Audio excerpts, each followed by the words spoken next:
ఆయన లేకుండా ఒక క్షణమైన ఊపిరి మనం పెంచలేము, జీవితాన్ని గడపలేము అని దేవుడు మనందరితో కూడా మాట్లాడుతున్నాడు. ఈ మధ్యాహ్న సమయంలో ఆ యొక్క ఆరాధన కార్యక్రమంలో దేవుడి సన్నిధి మన మనిషికి వచ్చింది. ఎంత చక్కటి అనుభూతి అంటే దేవుడు మనతో మాట్లాడుతున్నాడు, మనల్లో, మన మీద, మనందరితో మాట్లాడుతున్నాడు. హల్లెలూయా. కాబట్టి పిల్లరా, యేసుక్రీస్తు లేకుండా ఏదీ లేదు. యేసుక్రీస్తు సమస్తము. ఈరోజు వర్తమానంలో కూడా 2 మాటలు ఉన్నాయి. 2 మాటలే కానీ 18 పాయింట్లు మీకు చూపించాలని ఆశపడుతున్నాను. హల్లెలూయా. 1 ఒప్పుకొనుట, 2 ఎరుగుట, ఎరిగి ఉండుట. 1 ఒప్పుకొనుట, 2 ఎరిగి ఉండుట. ఈ 2 విషయాలు కులంకుషంగా మనం నేర్చుకుందాం. నిజమే పిల్లరా, యేసుక్రీస్తు లేకుండా మనము లేవు, మనం ఉండలేము. సమస్తము యేసుక్రీస్తే అనే గొప్ప తాత్పర్యంతో కూడిన ఈ వచనాలు, ఈ మాటలు వినడానికి మీరు సిద్ధంగా ఉండండి. మాట్లాడుతున్న నా స్వరానికి దేవుని కాపుదల ఉండేటట్టుగా ప్రార్థన చేయండి. ప్రార్థనలోకి వెళదాం. చిన్ని ప్రార్థన చేసి ఆయన సన్నిధిని ఆహ్వానిద్దాం. సర్వశక్తిమంతుడా, దయామయ, కరుణామయ నాదా, నీకు వందనాలు, స్తోత్రాలు తండ్రి. ఈ మధ్యాహ్న సమయంలో మీ పరిశుద్ధ మందిరంలో మీ పరిశుద్ధ వాక్కులు ధ్యానం చేయడానికి మీరు మాకు ఇచ్చిన శ్రేష్టమైన, అమూల్యమైన, దివ్యమైన సమయాన్ని బట్టి వందనాలు తండ్రి. నిజమే ప్రభువా, మీ మందిరంలో 1 గంట 10,000 గంటల కంటే బలమైన స్థితి ఇస్తారని నేర్చుకున్నాం తండ్రి.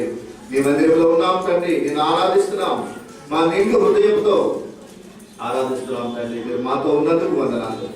మీ పరిశుద్ధ వాక్యాన్ని ధ్యానం చేస్తుండగా నీ ఆత్మక్షతని బలపరచండి. మాట్లాడుతున్న నా స్వరాన్ని మెరిచిన వారి హృదయాలు తాకి ఆత్మలో కార్యం చేసి నీ నామ ఘనత వరకు ఈ సమయాన్ని హెచ్చించుకోమని మహిమ, ఘనత, ప్రభావాలు నీకే ఆరోపించుకుంటూ యేసుక్రీస్తు ఘనమైన నామాన్ని బట్టి అడిగి వేడుకుంటున్నాం తండ్రి. ఆమేన్. ప్రియులారా, 2 విషయాలు యేసుక్రీస్తు వారు మనకి జ్ఞాపకం చేస్తున్నారు. 1 ఒప్పుకోవడం, 2 ఎరిగి ఉండటం. ఎరిగి ఉండటం. యేసుక్రీస్తు వారు 10వ అధ్యాయం యోహాను సువార్తలో నా గొర్రెలు నా స్వరము వినును, అవి నన్ను గుర్తించును, ఎరుగును. తన గొర్రెలమై ఉంటే ఆయన స్వరాన్ని మనము ఎరిగి ఉంటాం. నీవు ఆయన గొర్రెగా ఉన్నావా లేదా? మొదటి మాట ప్రశ్న వేసుకోనండి. మనం ఆయన గొర్రెలమైతే ఆయన ఎరిగి ఉండాలి. నా గొర్రెలు నా స్వరము వినును అని దేవుడు మనతో మాట్లాడుతున్నాడు. ఎరుగుట అనగానే చాలా మంది చిన్న భావం చెప్తాను. ఎరుగుట, ఎరిగి ఉండుట అనగానే అవునండి, చాలా మంది అన్యులు మాట్లాడుతూ ఉంటారు. యేసుక్రీస్తు ఈ లోకానికి వచ్చాడు, ఆయన శిలువ మీద చనిపోయాడు పాపుల కొరకు అని నాకు తెలుసు అని చాలా మంది అంటారు. ఎరిగి ఉండటం అందరికీ తెలిసింది. కానీ ఎరిగి ఉండటం మాత్రమే సరిపోదు. ఎందుకంటే యేసుక్రీస్తు ఈ లోకానికి వచ్చింది పాపాలు తీసివేయడానికి, శిలువ మీద చనిపోయాడని 90% మంది ఎరిగి ఉన్నారు దేశంలో, ప్రపంచంలో. కానీ ఆ ఎరిగిన వారు ఒప్పుకోవటం లేదు. ఒప్పుకోవటం అనేది చాలా ముఖ్యం. ఆయన ఎరిగి ఉండటం, ఎంత ఎరిగి ఉన్నావో అదే సత్యాన్ని ఒప్పుకోవాలి. యేసుక్రీస్తు ఎలా ఒప్పుకోవటం అంటే ఎట్లా అంటే వ్యక్తిగతంలోనికి రావాలి. ఒక జనరల్ వర్డ్ ఏంటంటే యేసు లోక పాపాల కొరకు శిలువ మీద చనిపోయాడు. ఇట్స్ ఎ జనరల్ వర్డ్, ఒక కామన్ వర్డ్. కానీ దాన్ని నీవు వ్యక్తిగతంగా తీసుకోవాలి, నీ లోపలికి తీసుకోవాలి. అవును ప్రభువా, నా కొరకే నీవు శిలువ మీద చనిపోయావు, నా పాపాలు తుడిచివేయడానికి నువ్వు ఈ లోకానికి వచ్చావని ఒప్పుకోవాలి. That is called salvation. అది రక్షణ. అంతేకాని అన్యులు అందరూ కూడా యేసు గురించి తెలుసు, తెలవడంతో పాటు ఒప్పుకోవడం కూడా చాలా ముఖ్యం. అందుకనే యేసుక్రీస్తు వారు అంటున్నారు, ఎవరైతే నన్ను ఈ లోకంలో ఒప్పుకుంటారో నేను పరలోకంలో వాడిని ఒప్పుకుంటాను. ఎవరైతే ఈ లోకంలో నన్ను ఎరిగి ఉంటారో వారిని నేను పరలోకంలో ఎరిగి ఉంటాను అని ఆయన మాట్లాడుతున్నాడు. పిల్లరా, నిజమే పిల్లరా, యేసుక్రీస్తుని మనము ఎరిగిన వారిగా ఉన్నాం, యేసుక్రీస్తుని ఒప్పుకునే వారిగా ఉన్నాం. అప్పుడు నీవు రక్షించబడ్డావు. బాప్తిసం తీసుకోవటం అనే కార్యక్రమం జరగాలి. అంతేకాని యేసుని ఎరగక, యేసుని ఒప్పుకోక నీవు బాప్తిసం తీసుకుంటే అది బాప్తిసం కాదు. నీళ్ళలో ముంచటం అన్నది ఇది ఒక ఫిజికల్ శారీరక సంబంధమైన సాదృశ్య కార్యక్రమం. అది కానీ అంతకంటే ముందు నీ హృదయ అంతరంగంలో దేవుని ప్రతిష్ఠించుకోవాలి. హల్లెలూయా. నువ్వు దేవుని ప్రతిష్ఠించుకోకుండా రా పాస్టర్ గారు నన్ను ముంచు అంటే నేను ముంచుతాను, ఆవిడ ములుగుతారు, వాళ్ళు ములుగుతారు, కానీ కార్యం లేదు అక్కడ. కాబట్టి నిజమైన కార్యము నీ హృదయంలో మొట్టమొదటిగా బయలుదేరాలి. నువ్వు యేసుక్రీస్తుని ఎరిగి ఉండాలి, యేసుక్రీస్తుని ఒప్పుకోవాలి. ఎరిగి ఉన్నంత మాత్రాన ఇట్స్ నాట్ సఫిషియెంట్. నీ నోటితో నువ్వు ఒప్పుకోవాలి, అప్పుడే నీవు రక్షించబడిన వాడు అవుతావని దేవుని వాక్యం తేటగా మనతో మాట్లాడుతుంది. పిల్లరా, యేసుక్రీస్తుని ఎరిగి ఉండటం ద్వారా సమ్ రిలేషన్ ఈస్ డెవలపింగ్. ఒక సంబంధము ఏర్పడుతుంది, ఒక సంబంధం ఏర్పడుతూ ఉంది. పిల్లరా, యేసుక్రీస్తుని ఎరిగి ఉండటం ద్వారా, బై నోయింగ్ జీసస్ క్రైస్ట్, నీకు ఒక సంబంధం ఏర్పడుతుంది అని దేవుని వాక్యం మనం చూడబోతున్నాం. What relation is developing by knowing the Jesus Christ? యేసుక్రీస్తుని ఎరుగుట ద్వారా ఏ సంబంధము మనము డెవలప్ అవుతుందో 5-6 మాటలు చెప్పి తర్వాత వాక్యంలోనికి వెళ్తాను. నేను జాగ్రత్తగా వింటే రాసుకురండి, ఎందుకంటే the same words once again I want to repeat with another against words తోటి నేను దాన్ని రిపీట్ చేయాలని కోరుతున్నాను. నేను చూడండి, రిలేషన్, ఒక సంబంధము, యేసుక్రీస్తుని ఒప్పుకోవటము, యేసుక్రీస్తుని ఎరిగి ఉండటం ద్వారా ఒక సంబంధం మనకి ఏర్పడతా ఉంది. ఒక సంబంధం, సరే, ఒక తల్లికి, తండ్రికి, కుమారులకి, అలానే సంఘానికి మనకి కొన్ని సంబంధాలు ఉన్నాయి. ఆ సంబంధ బాంధవ్యాల మధ్య మనం వెళుతూ ఉన్నాం. ఇక్కడ ఆత్మీయ సంబంధము మనము కలిగి ఉండటానికి యేసుక్రీస్తుని ఎరిగి ఉండాలని దేవుడు మనల్ని కోరుతూ ఉన్నాడు. కొన్ని మాటలు నేను మీకు జ్ఞాపకం చేస్తాను. ఈ పక్కనండి, కొన్ని మాటలు నేను మీకు జ్ఞాపకం చేస్తాను. నేను దేవుని వాక్యంలోకి వెళ్తున్నాం. ప్రియులారా, మొదటి మాట, what relation you are developing, what relation we have with by Jesus, by knowing the Jesus Christ అని నేను కొన్ని మాటలు తీసుకుని వస్తాను. మొట్టమొదటి మాట, మొదటి యోహాను పత్రిక 4వ అధ్యాయము 2-3 వచనాలు చదువుకుందాం. మొదటి యోహాను పత్రిక 4వ అధ్యాయము 2-3 వచనాలు.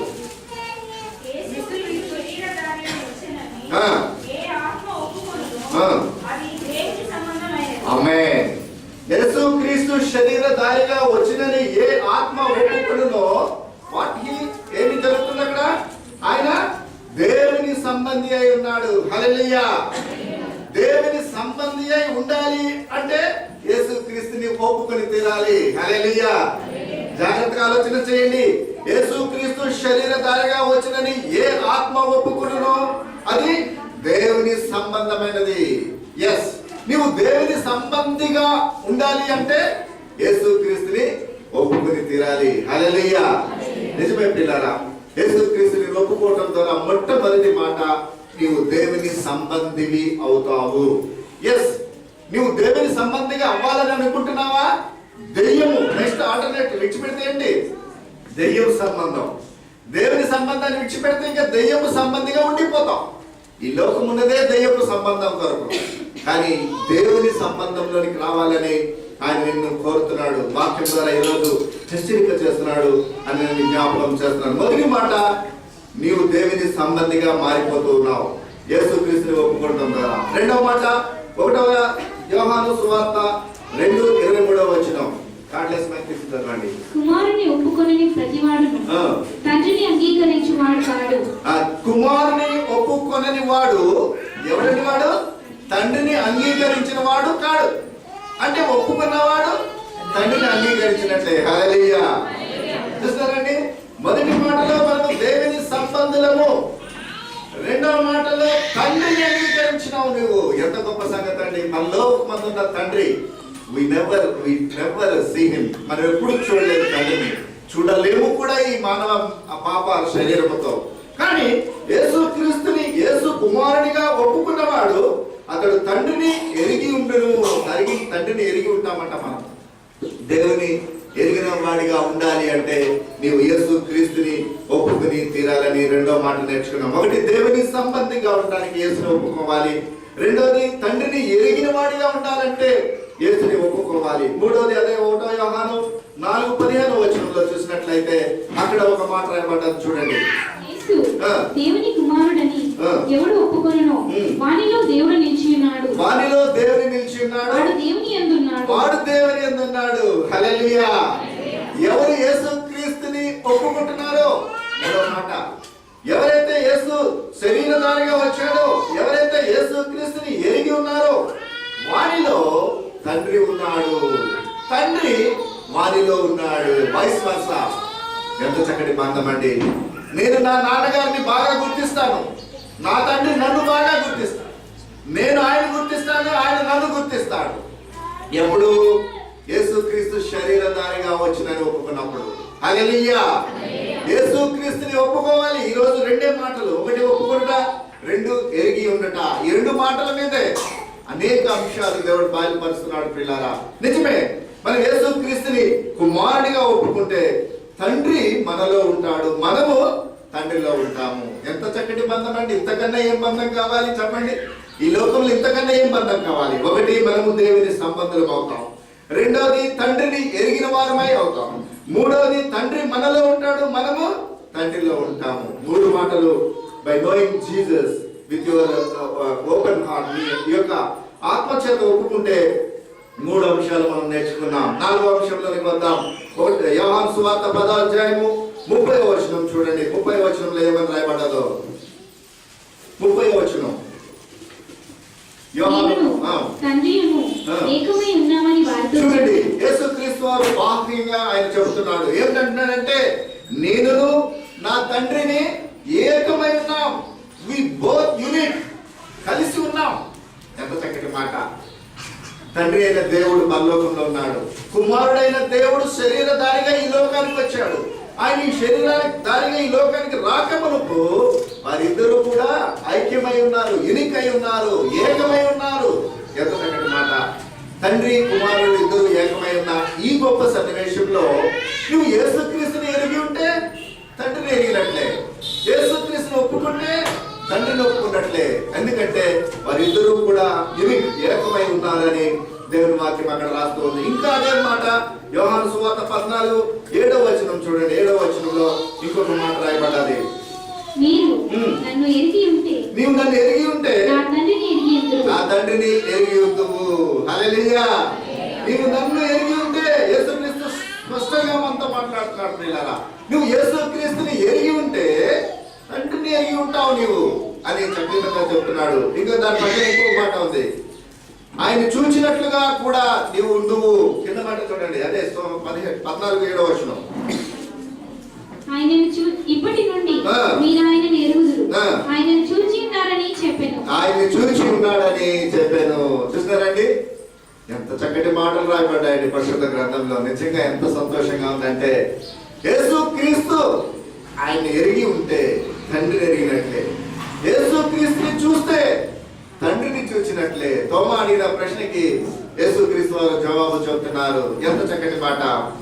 ప్రియ సహోదరులారా, యేసుక్రీస్తు ద మోస్ట్ హై అంటే ఆయన ఎగ్జాల్టెడ్ నేమ్, అంటే హెచ్చించబడిన నామం అది. ఆ నామము హెచ్చించబడింది. ఎంతగా హెచ్చించబడింది అంటే, ఆయన చూచినట్లయితే దేవుని చూచినట్లయితే, దేవుని చూచినట్లే, ఆయన ఎరిగినట్లయితే దేవుని ఎరిగినట్లే అని మనం నేర్చుకుంటున్నాం. ఇక్కడ తండ్రిని ఎరిగినట్లుగా ఉన్నది ఒక మాట. ఇంకొక మాట యోహాను 1:1 మనందరికీ తెలిసిన వాక్యము. వాక్యము దేవుని యొద్ద ఉండెను, వాక్యము దేవుడై ఉండెను. ఇక్కడ ఏమి అర్థమవుతుంది మనకి? అది ఎందుకు వాక్యం ఉంది, వాక్యము దేవుని యొద్ద ఉండెను, వాక్యము దేవుడై ఉన్నాడు. That means by knowing Jesus ఏం తెలుసుకున్నావు? వాక్యాన్ని తెలుసుకుంటున్నావు. హల్లెలూయా.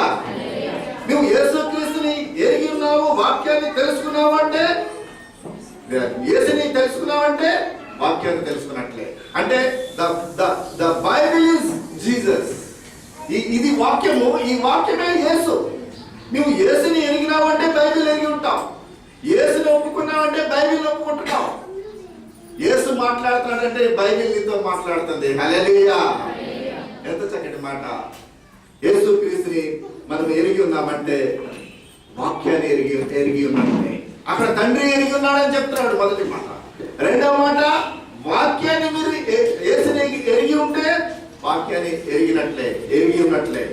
ఇంకొక మాట అదే యోహాను సువార్త 14:26 వచనం చూద్దాం. 26 వచనం, 14:26 వచనం. ఆదరణకర్త అనగా తండ్రి నా నామమున పంపబో పరిశుద్ధాత్మ సమస్తమును మీకు బోధించి నేను మీతో చెప్పిన సంగతులన్నిటినీ మీకు జ్ఞాపకం చేయును. ఆమేన్. తండ్రి నా నామమున పంపుచున్న ఆత్మ ఆదరణకర్త. హల్లెలూయా. ఎవరు ఇప్పుడు? థర్డ్ వన్, హోలీ స్పిరిట్, పరిశుద్ధాత్మ. తండ్రి తన నామములో పంపబడుచున్న పరిశుద్ధాత్మ, అది ఆ ఆత్మ అయిన దేవుడు మీతో మాట్లాడతాడు అని దేవుని వాక్యం సెలవిస్తుంది. పిల్లారా చూడండి, ఎంతటి మర్మము, ఎంతటి ఆశ్చర్యమో చూడండి. తండ్రి సంబంధం ఉన్నది, కుమారుడు శరీరధారిగా వచ్చాడు, వాక్యము నీతో మాట్లాడుతుంది కనుక వాక్య సంబంధిగా ఉన్నాం మనం. పరిశుద్ధాత్మ దేవుడు మనకు ఎరిగి ఉన్నాము, పరిశుద్ధాత్మ దేవుని కూడా ఎరిగి ఉన్నాము. By knowing Jesus Christ. 6 మాటలు నేను మీకు జ్ఞాపకం చేశాను. మళ్ళా నేను 6 మాటలు చిన్నగా చెప్తాను. మొదటి మాట, మనము దేవుని సంబంధులము. శరీరధారిగా యేసు వచ్చినని ఎవరైతే ఒప్పుకుంటారో వారు శరీర సంబంధులు. రెండవదిగా చూసినట్లయితే, ఎవరైతే యేసు దేవుని కుమారుడిగా ఒప్పుకుంటారో అతన్ని తండ్రి ఎరిగి ఉన్నాడు. మూడవదిగా చూసినట్లయితే, యేసు దేవుని కుమారుడిగా ఒప్పుకుంటే వాని యందు దేవుడు నిలిచి ఉన్నాడు. నాలుగవదిగా చూసినట్లయితే, ఎవరైతే తండ్రి కుమారుడు కలిసి ఉన్నారు, తండ్రి ఎరిగి ఉంటే కుమారుని ఎరిగినట్లే, కుమారుని ఎరిగి ఉంటే తండ్రిని ఎరిగినట్లే, అలానే కుమారుని చూసినట్లయితే తండ్రిని చూసినట్లే అని 4వ మాట చూసినాం. 5వ మాట చూసినట్లయితే, ఎవరైతే వాక్యాన్ని ఎరిగి ఉంటారో వారు యేసుని ఎరిగినట్లే, లేదా ఎవరైతే యేసుని ఎరిగి ఉన్నారో వాక్యాన్ని ఎరిగి ఉన్నారు అని మనం నేర్చుకుంటున్నాం. 6వ మాట చూసినట్లయితే, పరిశుద్ధాత్మ దేవుడిని మనం ఎరిగి ఉన్నాము. బై నోయింగ్, యేసుక్రీస్తుని ఎరిగి ఉండటం ద్వారా పరిశుద్ధాత్మ దేవుడిని మనము ఎరిగి ఉన్నాము అని 6 మాటలు మనం నేర్చుకున్నాం. పిల్లరా, what relation you have by knowing the Jesus Christ అని మనం నేర్చుకుంటున్నాం.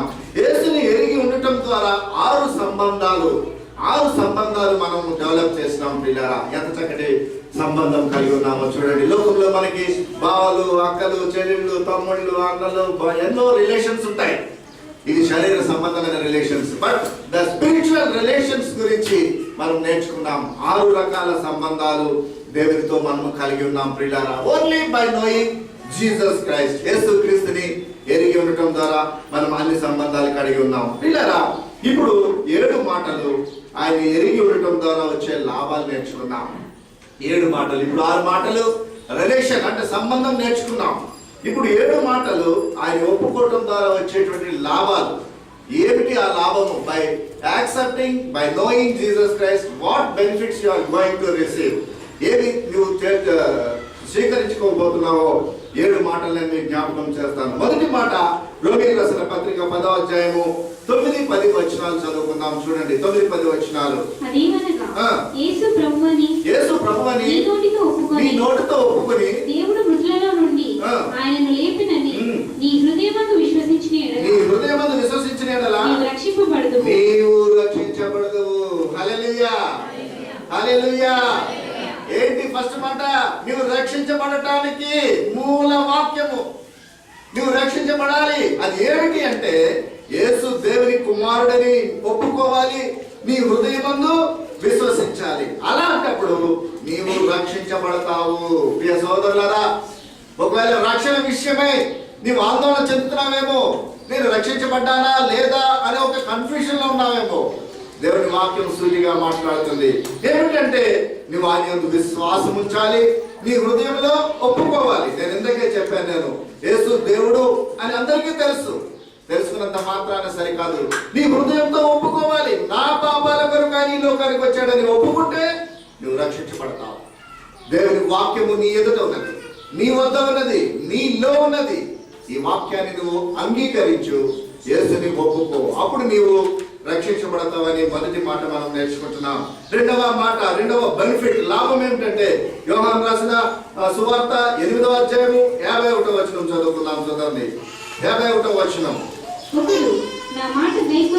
ఒకడు నా మాట గాయకొనిన ఎడల వాడెన్నడూ మరణము పొందడు. హల్లెలూయా. రెండవ బెనిఫిట్. 1వ బెనిఫిట్ అంటే మనము రక్షించబడుతున్నాం. రెండవ బెనిఫిట్, వి నెవర్ డై.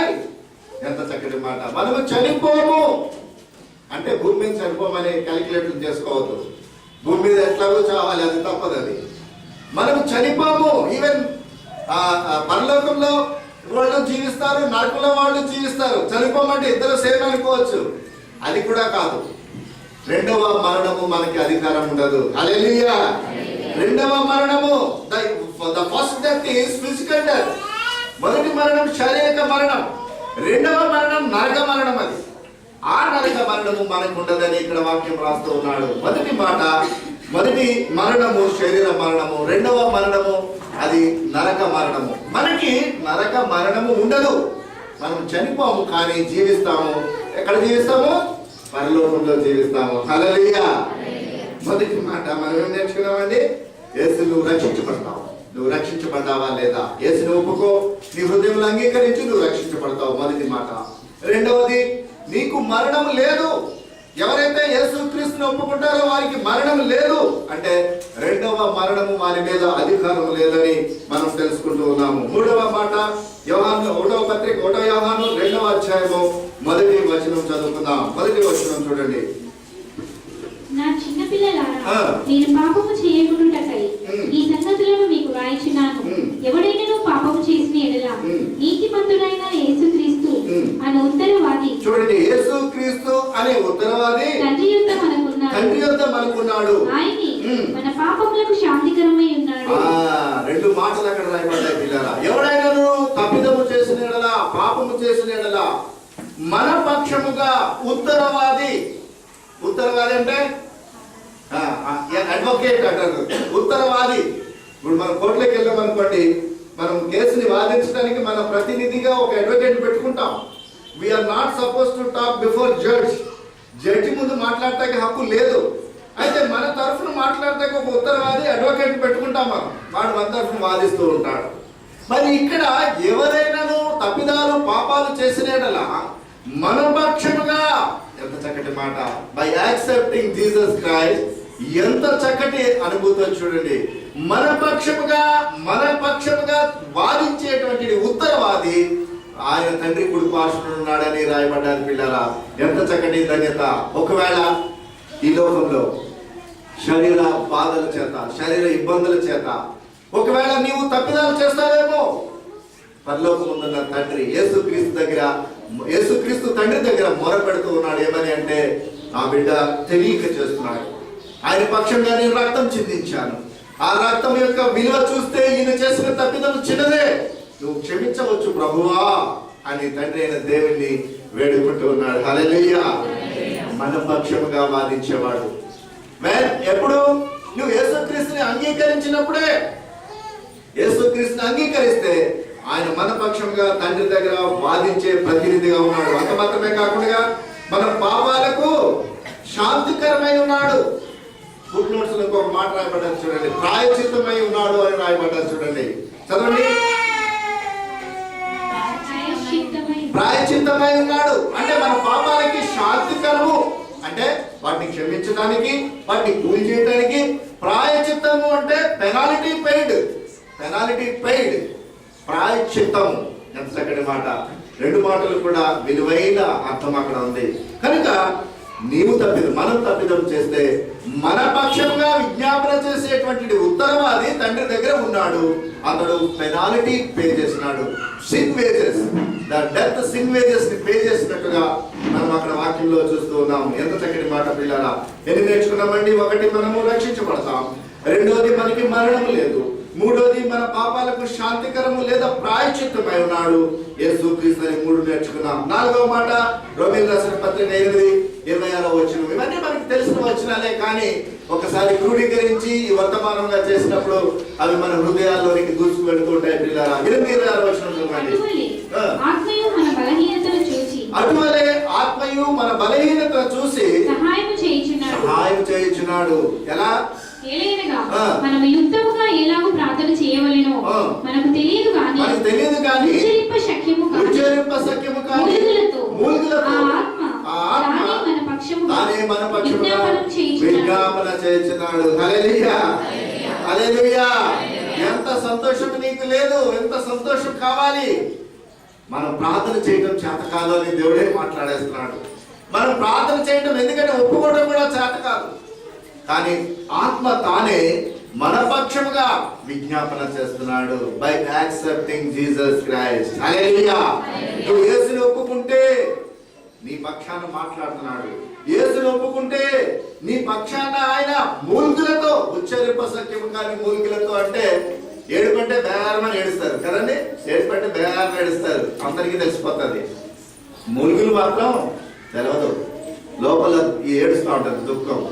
మీరు గమనించండి, ఎప్పుడైనా మన ప్రియులు ఎవరైనా చనిపోతే ఆ చనిపోయిన బాడీ దగ్గర బేరమని 2 గంటలు ఏడుస్తారు. బేరమని ఎవరు ఆపలేదండి కదా. 2 గంటలు ఏడ్చిన తర్వాత ఆ సౌండ్ అంతా అయిపోతుంది, నీరసం వచ్చేస్తుంది. అప్పుడు లోపల ఆత్మ మూల్గులతో ఏడుస్తుంది. చాలా అది అన్ఎక్స్ప్లెయినబుల్. ఎందుకంటే ఆ లోపల నుంచి దుఃఖం పొంగుకుంటూ వస్తుంటే శరీరం అలసిపోయి మూల్గులతో వేడుతూ ఉంటుంది. మరి యేసుక్రీస్తు ఉచ్చరింప సఖ్యము కానీ మూల్గులట. ఎంత దుఃఖంతో ఆయన నీ నా పక్షంగా ప్రార్థన చేస్తున్నాడు. ప్రియ సహోదరి సహోదరుడు, ఒకసారి నీ హృదయం పగిలిపోవాలి ఈ సమయంలో. ఎందుకంటే మన పక్షంగా మన పితరులు ఎవరు కూడా ప్రార్థన చేయగలరు, కానీ యేసుక్రీస్తుని ఒప్పుకోవటం ద్వారా ఆయన నీ నా పక్షంగా ఉచ్చరింప సఖ్యం కానీ మూలికలతో ప్రార్థన చేస్తున్నట్టుగా దేవుని వాక్యం మనం చూస్తూ ఉన్నాం. 4 మాటలు నేర్చుకున్నాం. 5వ మాట మత్తయి రాసిన సువార్త 10:32 వచనం చూడండి. 10:32. What benefits you are receiving. మన పాఠంలో ఉన్న మాట చదువుదాం. మనుషుల ఎదుట నన్ను ఒప్పుకొని వాడెవడు పరలోకమందున నా తండ్రి ఎదుట నేను వానిని ఒప్పుకొందును. ఆమేన్. చూస్తున్నారండి, నువ్వు మనుషుల ఎదుట ఆయన ఒప్పుకోవటం ఎప్పుడైతే జరిగిస్తావో పరలోకంలో కూడా ఆయన తండ్రి ఎదుట మనల్ని ఒప్పుకుంటాడు. తండ్రి ఎదుట ఒక రికమెండేషన్ ఏమని అంటాడంటే, ఆ జడ్జిమెంట్ టైంలోనో, ఆ తీర్పు సమయంలోనో, లేదా పరలోక ప్రవేశించే సమయంలోనో తండ్రి గేట్ దగ్గర మనల్ని ఆపేస్తాడు. తండ్రి ఏంజెల్ గేట్ దగ్గర ఆపేస్తాడు.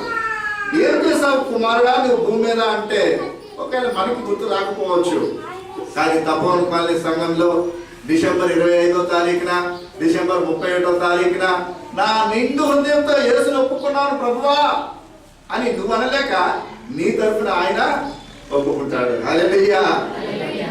ఎంత చక్కటి యేసయ్య అండి మన యేసయ్య.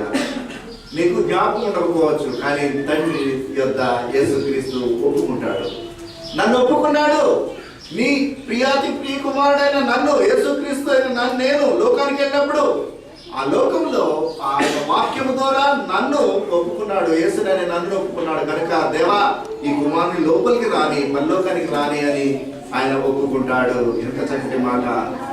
By accepting Jesus Christ. యేసును ఒప్పుకోవటం ద్వారా నీ మార్గము పరలోక ప్రవేశము సుముఖమైపోయిందని తగిన వాక్యం చూస్తూ ఉన్నాము. ఇంకొక మాట లూకా రాసిన సువార్త 12వ అధ్యాయము 8-9 వచనాలు చూద్దాం. 8-9 వచనాలు. మరియు నేను మీతో చెప్పినది ఏమనగా నన్ను మనుషుల ఎదుట ఒప్పుకున్నవాడెవడు, నన్ను మనుషుల ఎదుట ఒప్పుకున్నవాడెవడు మనుష్య కుమారుడు దేవుని దూతల ఎదుట వానిని ఒప్పుకొను. దేవుని దూతల ఎదుట ఆయన ఒప్పుకొను. హల్లెలూయా. తండ్రి ఎదుట ఒప్పుకుంటున్నాడు. ఇంకొక మాట దేవుని దూతల ఎదుట. దూతలు ఏమైనా అబ్జెక్షన్ చేస్తాయేమో, ఏమని ఈయన పరలోకానికి వెళ్ళడానికి హక్కు లేదు, భూమి మీద యేసుని ఒప్పుకోలేదు, యేసుని తిట్టాడు అని ఏమన్నా కంప్లైంట్ తీసుకుని వస్తాయేమో. అప్పుడు ఆ దూతలకు కూడా జవాబు చెప్తాడంటే యేసు ఏమని, లేదు లేదు, తపోవన్ కాలంలో వీళ్ళు పూర్ణాత్మతో పూర్ణశక్తితో యేసుని అంగీకరించిన దినాలు ఉన్నాయి, డేట్ వైజ్ చెప్పమంటావా అని యేసుక్రీస్తు దూతలు ఎదుట ఒప్పుకుంటాడంట. ప్రియులారా మనల్ని ఎంత ధన్యులం ప్రియులారా. పరలోక రాజ్య ప్రవేశంలో తండ్రి ఎదుట మనల్ని ఒప్పుకుంటాడు, దూతల ఎదుట మనల్ని ఒప్పుకుంటాడు. ఇంకొక మాట ఉన్నది ప్రకటన గ్రంథం 3వ అధ్యాయము 5వ వచనం చూద్దాం. 3వ అధ్యాయం 5వ వచనంలో ఆయన నీ నామాన్ని పెట్టి మరి ఒప్పుకుంటానని అక్కడ రాయబడ్డది చూడండి. జయించువాడు అలాగున తెల్లని వస్త్రములు ధరించుకొనును, జీవగ్రంథంలో నుండి అతని పేరు ఎంత మాత్రంలో తుడుపు పెట్టక నా తండ్రి ఎదుటను ఆయన దూతల ఎదుటను అతని పేరు ఒప్పుకొందును. అతని పేరు ఒప్పుకొందును. హల్లెలూయా. అతని పేరు, అసలు మన పేరు యేసుక్రీస్తు పలుకుతున్నాడంట. ఎంత చక్కటి ఆశ చూడండి ఎంత చక్కటి పేరు మంది. నా పేరు జాన్ విక్టర్, ప్రియ సహోదరుడా జాన్ విక్టర్ అని యేసు పిలుస్తాడట. ఆయన పేరుతో సహా ఒప్పుకుంటాను అంటున్నాడు ఆయన. పరలోకంలో ప్రవేశించేటప్పుడు అక్కడ సో మెనీ మెంబర్స్ ఉండవచ్చు, సో మెనీ పీపుల్ ఉండవచ్చు, లేదా నా పేరు కలిగిన చాలా మంది ఉండవచ్చు.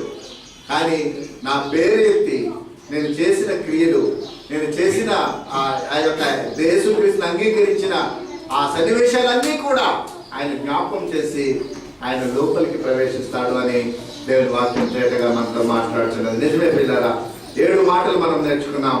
ఆయన నామాన్ని ఎరిగి ఉండటం ద్వారా 1 నువ్వు రక్షించబడతావు, 2వది నువ్వు మరణం లేకుండా ఉంటావు, 3వది నీకు ఉత్తరవాదిగా ఉండి నీ పాపానికి శాంతికరమై ఉంటాడు, 4వదిగా చూసినట్లయితే మనపక్షంగా విజ్ఞాపన చేస్తున్నాడు, 5వదిగా చేసినట్లయితే ఆయన తండ్రి ఎదుట ఒప్పుకుంటున్నాడు, 6వదిగా చూసినట్లయితే ఆయన దూతల ఎదుట ఒప్పుకుంటున్నాడు, 7వదిగా చూసినట్లయితే నీ పేరుతో సహా ఒప్పుకోవడానికి ఆయన సిద్ధముగా ఉన్నాడు. హల్లెలూయా. 7 మాటలు చెప్పినాను నేను పిల్లరా. బై యాక్సెప్టింగ్ జీసస్ క్రైస్ట్, యేసుని ఒప్పుకోవడం ద్వారా ఏ సంబంధము 5-6 మాటలు నేర్చుకున్నాం. ఆ సంబంధం అయిపోయింది. What benefits you are receiving 7 మాటలు చెప్పాను. 7 మాటలు నీకు లాభకరమైన మాటలు. ఒకవేళ నీవు ఇప్పుడు చెప్పబడిన మాటలు 6 + 7 13 మాటలు ఈ ఆత్మ సంబంధమైన మాటలు, నీ వ్యక్తిగత సంబంధమైన మాటలు, నీవు యాక్సెప్ట్ యేసుక్రీస్తుని అంగీకరించడం ద్వారా కలిగేటువంటి విషయాలు మనం 13 మాటలు నేర్చుకున్నాం. ఇన్ కేస్ యేసుక్రీస్తుని ఎరుగక, యేసుక్రీస్తుని ఒప్పుకొనక, లేదా యేసుక్రీస్తుని ఎరిగి ఒప్పుకొనక ఉంటే ఈ 13 మాటలు రివర్స్ వస్తాయి. అవునండి, 13 మాటలు రివర్స్ వస్తాయి. అందుకే నేను రాసుకుని పెట్టుకోమని చెప్పాను. నేను యేసుక్రీస్తుని ఎరుగక, యేసుక్రీస్తుని ఒప్పుకొనక, యేసుక్రీస్తుని ఎరిగి ఒప్పుకొనక. కొంతమంది ఎరుగుతారండి, చాలా మంది నాకు తెలుసు యేసు శిలువ మీద చనిపోయాడు 2012 సంవత్సరాల క్రితం, మీ ఇతిహాసాల్లో రాయబడ్డారు, మేము చదువుతున్నాం నమ్ముతున్నాం అంటాడు అంతే. కానీ ఆ చనిపోయింది నా కొరకు అని ఒప్పుకోకపోతే వేస్ట్, తెలిసి ఉండటం కూడా వేస్ట్. కనుక ఈ యేసుని ఎరుగక, యేసుని ఒప్పుకొనక, ఎరిగి ఒప్పుకొనక ఉంటే ఈ 13 మాటలు రివర్స్ అయిపోతాయి. చిన్నగా చెప్తాను నేను రివర్స్ ఎట్లా అవుతాయో.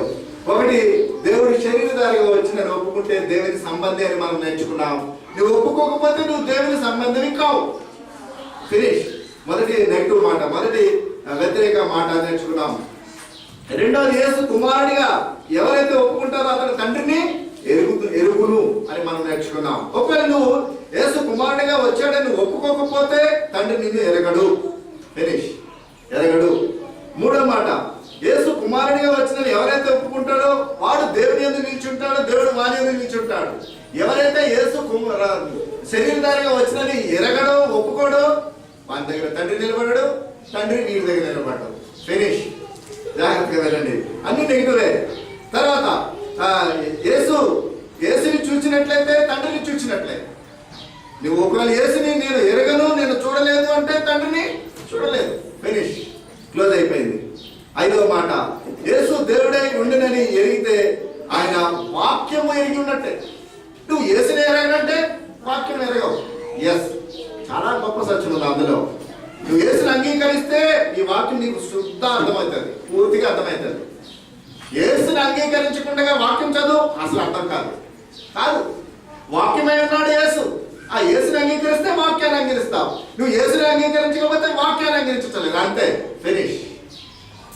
No more further life. ఇంకా జీవితం ఉండదు. అలానే తండ్రి నామాన్ని పంపేటువంటి ఆత్మ యేసుని ఒప్పుకుంటే పరిశుద్ధాత్మను ఒప్పుకుంటాను, యేసుని ఒప్పుకోకపోతే పరిశుద్ధాత్మ లేదు అంటాం. అంతే. ఫినిష్. ఎవరైతే యేసుని ఒప్పుకోరో వాళ్ళకి నెగిటివ్ మాటలు అంటే వ్యతిరేక మాటలు జరుగుతాయని 6 మాటలు ఉన్నాయి. అలానే 7 మాటల్లో కూడా మరి నీకు రక్షణ ఉండదు, నీవు ఇంకా మరణాన్ని చూస్తావు, నీ పాపానికి శాంతికరం ఉండదు. నీ పాపానికి శాంతికరం ఉండదు. బాగా ఆలోచన చేయండి. ఇప్పుడు ఒకవేళ ఏదైనా పాపం దొరికిపోయింది అనుకుందాం, ఆ పాపాన్ని యేసు దగ్గర ఒప్పుకోలేదు అనుకుందాం, నరకంలోకి వెళ్ళిన తర్వాత ఆ పాపానికి శాంతి ఉండదంట. పీడిస్తా ఉంటుందంట ఆ బాధ. పాపానికి శాంతికరం ఉండదు, ఏదో పీడిస్తూనే ఉంటుంది బాధ. ఇప్పుడు చిన్న ఉదాహరణ ఏదైనా మీరు గమనించండి. ఎవరికైనా ఒక 1000 రూపాయలు నొక్కేసాం అనుకోండి,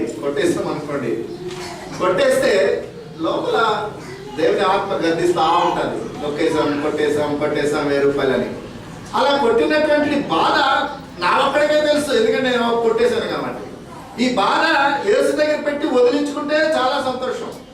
వదిలించకుండా నరకం దాకా లాక్కెళ్ళాం అంటే ఒప్పుకోకుండా నరకం దాకా వెళ్తే అక్కడ ఇంకా బాధ. ఆడ దగ్గర 1000 రూపాయలు కొట్టేసాం, అనవసరం కొట్టేసాం, ఆడ దగ్గర 1000 రూపాయలు, ఇదే పాటనే ఉంటుంది లోపల ఆత్మ. It's very dangerous. కనుక మనం ఒప్పేసుకున్నాం. యేసులో ఒప్పుకుంటే పాపానికి శాంతికరం అవుతుంది, ఒప్పుకోకపోతే అశాంతి ఉంటుంది. అలానే మన పక్షంగా నువ్వు ఒప్పుకుంటే మన పక్షంగా ప్రార్థన చేస్తాడు, ఒప్పుకోకపోతే నీ పక్షాన్ని ప్రార్థన చేసేవాడే లేడు. ఎవరు చేయరు నీ పక్షాన్ని ప్రార్థన అని అక్కడ మనం అర్థం చేసుకోవాలి. అలానే పరలోకంలో దూతలు ఎదుట నువ్వు ఒప్పుకుంటే యేసు ఒప్పుకుంటాడు, నువ్వు ఒప్పుకోకపోతే ఆయన ఒప్పుకోడు. పరలోకంలో తండ్రి ఎదుట నువ్వు ఒప్పుకుంటే ఆయన ఒప్పుకుంటాడు, నువ్వు ఒప్పుకోకపోతే తండ్రి ఎదుట ఈయనోడు నాకు తెలియదు అక్రమం చేసుకోవాలని నా ఎదురు పారిపోండి అన్నాడు కదండి, ఆపలిపోండి అంటాడు.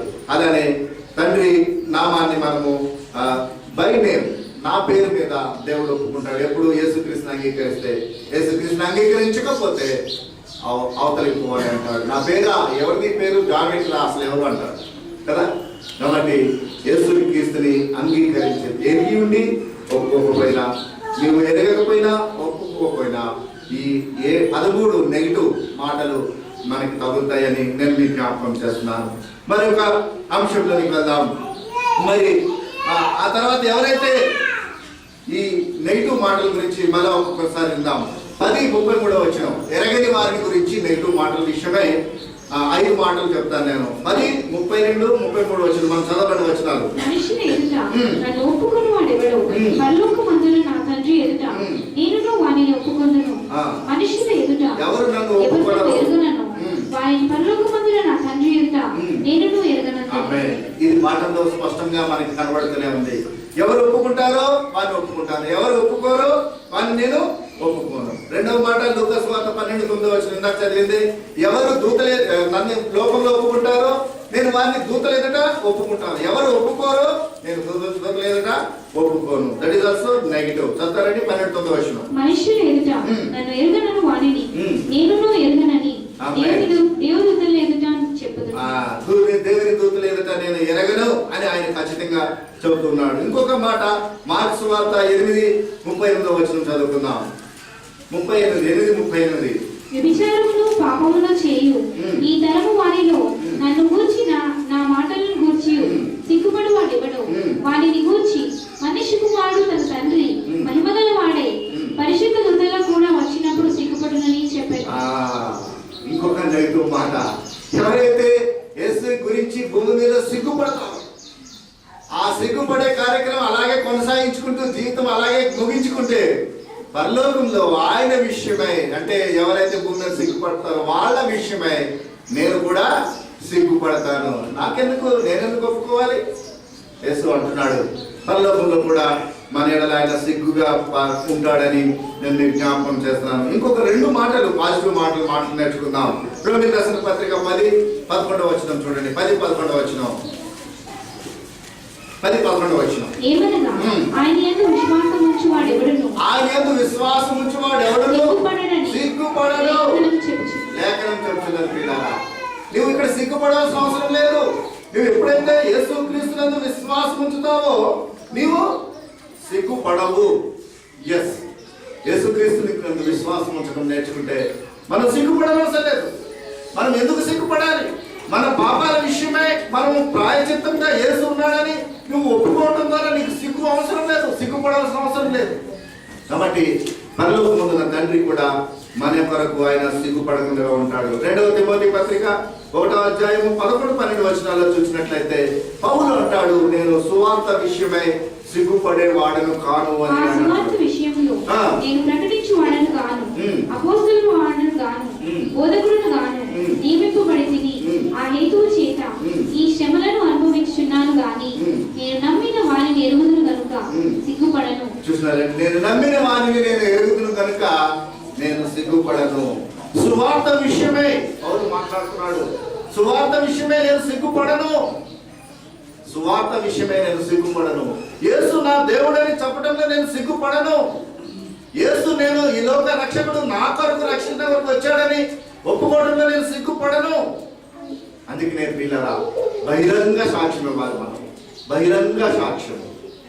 నాకైతే అనిపిస్తుంది లౌడ్ స్పీకర్ ఒకటి తగిలించండి, ప్రపంచమంతా వినపడే స్పీకర్ పెట్టండి, అందులో నేను గట్టిగా ఇలాగే అంటాను, యేసు నా దేవుడు, యేసు నా కొరకు చనిపోయాడు, యేసు లేకుండా నాకు రక్షణ లేదు అని నేను గట్టిగా ఒప్పుకొని తీరుతాను. మరి మీరు సిగ్గుపడతారా?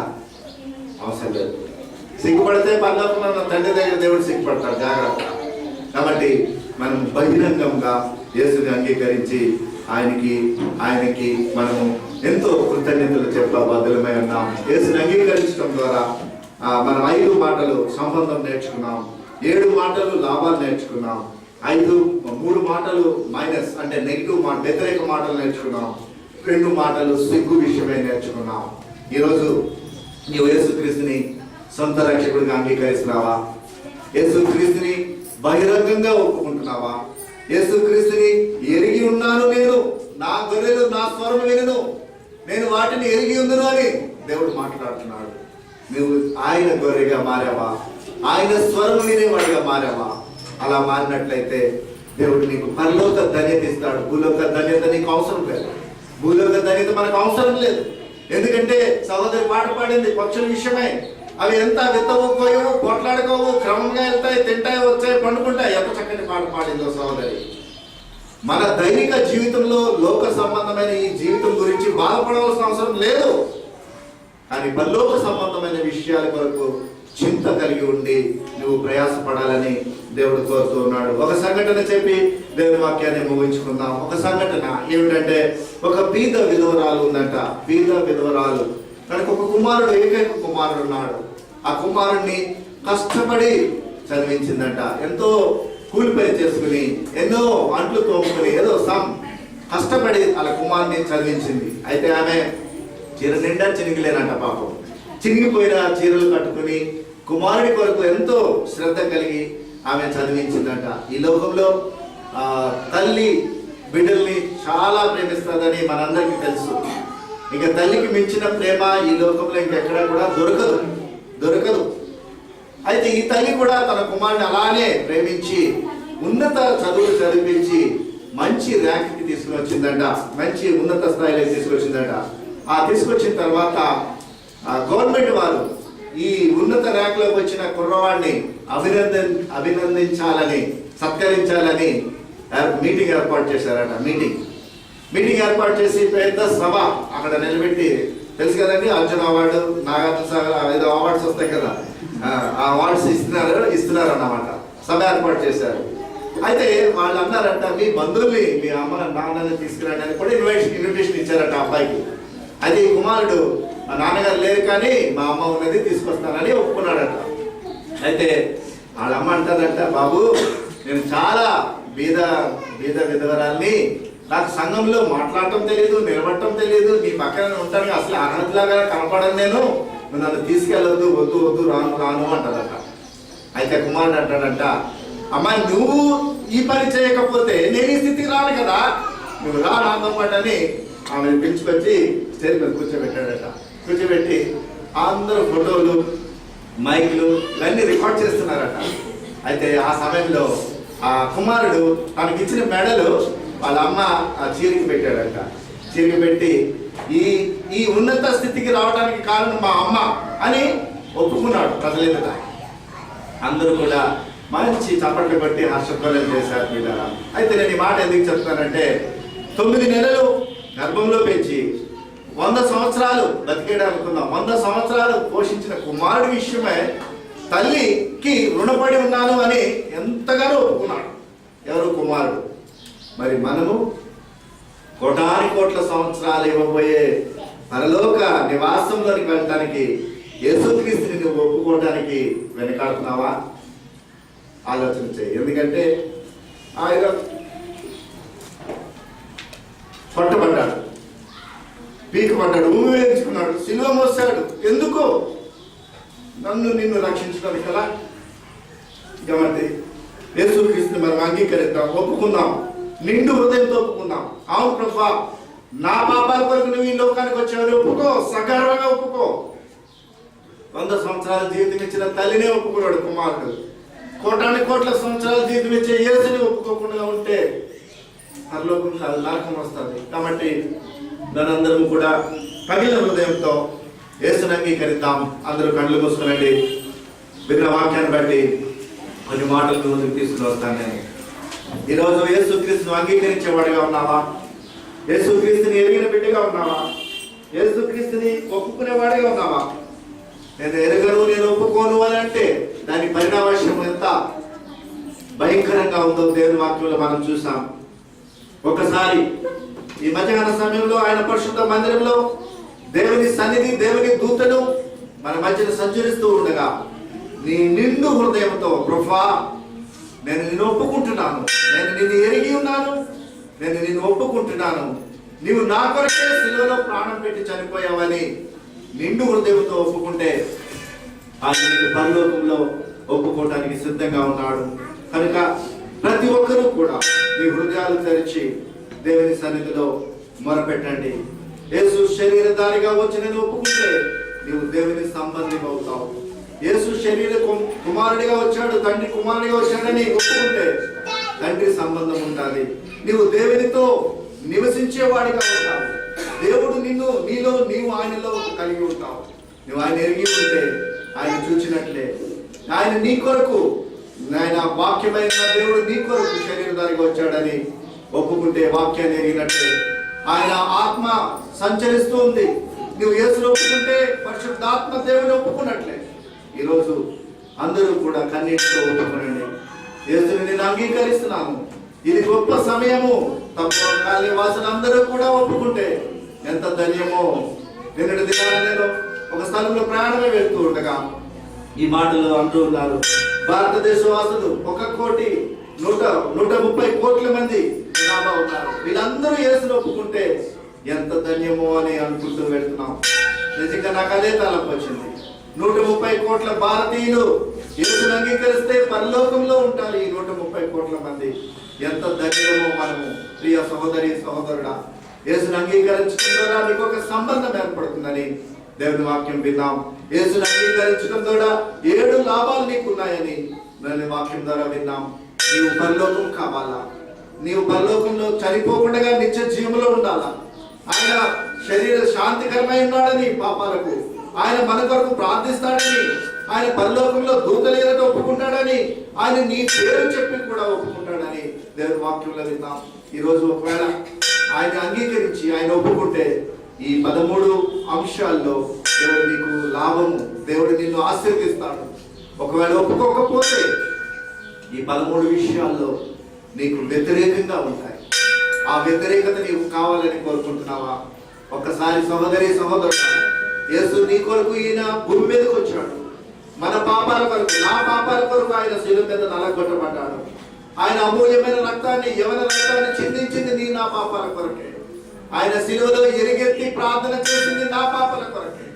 నువ్వు కన్నీటితో ఒప్పుకుంటే ఆయన నిన్ను ఇప్పుడే ఆయన ప్రియ కుమారుడిగా ముద్రించుకోబడతావు. పరలోక రాజ్య వారసులుగా నేను స్థిరపరుస్తాడు. ఒక్కసారి నీ హృదయాన్ని తెరిచి ఆయన బాధతో ప్రార్థన చేస్తున్నాను. మీరు కూడా ప్రార్థన చేయండి. ఈ ప్రార్థనలోకి గురించండి. దేవుడు నిన్ను కాంక్షణాలు, దేవుడు నిన్ను ముడుతున్నాడు. సహోదరి, నీ మీద ఆత్మ పంపిస్తూ ఉన్నాడు. ఆ ఆత్మ నిన్ను ప్రేరేపించిన కొలది నీవు ఆయన ఒప్పుకోవడానికి సిద్ధంగా ఉండాలని దేవుడు మాట్లాడుతున్నాడు. సర్వశక్తిమంతుడా, దయామయ, కరుణామయ, నాదానికి వందనాలు, స్తోత్రాలు తండ్రి. ఈ మధ్యాహ్న సమయంలో నాయన నీ పరిశుద్ధ మందిరంలో ఆయన నీ నామాన్ని ఒప్పుకునే వారికి ఏ విషయాల్లో ఆశీర్వాదాలు ఉన్నాయో నేర్చుకున్నాము తండ్రి. ఆయన ఎంత గొప్ప దేవుడు నాయన. శరీర సంబంధమైన ప్రయోజనాలు కాదు కానీ ఆత్మ సంబంధమైన ప్రయోజనాల కొరకు నువ్వు ఎంతగానో హెచ్చించావు తండ్రి. నీ వాక్యమై ఉన్న దేవా, నీ వాక్యాన్ని హెచ్చించుకున్నావు తండ్రి. నీ వాక్యాన్ని ఇప్పుడు మహిమపరుచుకున్నావు తండ్రి. నీకు వందనాలు తండ్రి. నిజమే ప్రభువా, నేను ఎరిగి ఉంటే వాక్యం ఎరిగినట్లే, వాక్యం ఎరిగి ఉంటే యేసుని ఎరిగినట్లే అనే వాక్యం ద్వారా మేమందరము బలపడి ఉన్నాం తండ్రి. ఈ మధ్యాహ్న సమయంలో ఎంతమంది బిడ్డలైతే యేసు నా దేవుడని, యేసు నా రక్షకుడని పూర్ణాత్మతో, పూర్ణ శక్తితో, పూర్ణ వివేకంతో ఒప్పుకుంటున్నారు, వాళ్ళు ఇప్పుడే నీ హస్తాల్లో తీసుకురండి నాయన. ఈ యొక్క తీర్మానము వారి జీవితకాలం అంతా కూడా కొనసాగించడానికి నువ్వు వారితో ఉండమని నీ బాధితులను విజ్ఞాపనం చేస్తూ ఉన్నాను తండ్రి. ఒకవేళ నాయన ఇంకా నాయన ఆలస్యం చేస్తే, నీ ఆత్మ ప్రేరేపణ వారు ఆలస్యం చేస్తే వారిని క్షమించి, నిశ్చితమైతే మరి కొన్ని అనతి కాలంలో వారితో మీరు మాట్లాడి రక్షణలోకి నడిపించమని ప్రార్థన చేస్తూ ఉన్నాం తండ్రి. ఈ సమయంలో నాయన నాతో పాటు ఏకీభవించి ప్రార్థన చేస్తున్న వారి ప్రార్థన మీరు ఆలకించి, నిజమైన రక్షకుడు నా యేసుని వారు హృదయంలో కన్నీటితో ఒప్పుకుంటే వారిని నీ ప్రియ బిడ్డలుగా ముద్రించుకోమని ప్రార్థన చేస్తున్నాం తండ్రి. ఇచ్చిన వాక్యాన్ని బట్టి నీకు నిండు వందనాలు. నాయన నా స్వరాన్ని వాడుకున్న విధానం బట్టి నీకు స్తోత్రాలు. అల్పులను, అయోగ్యులను, బలహీనులను, పాపులైన నన్ను నీవు క్షమించి ఆయన నీ యొక్క సన్నిధిలో నీ రాజ్య వారసులుగా మమ్మల్ని అందరినీ చేర్చుకోమని యేసుక్రీస్తు ఘనమైన నామాన్ని బట్టి అడిగి వేడుకుంటున్నాను తండ్రి. ఆమేన్.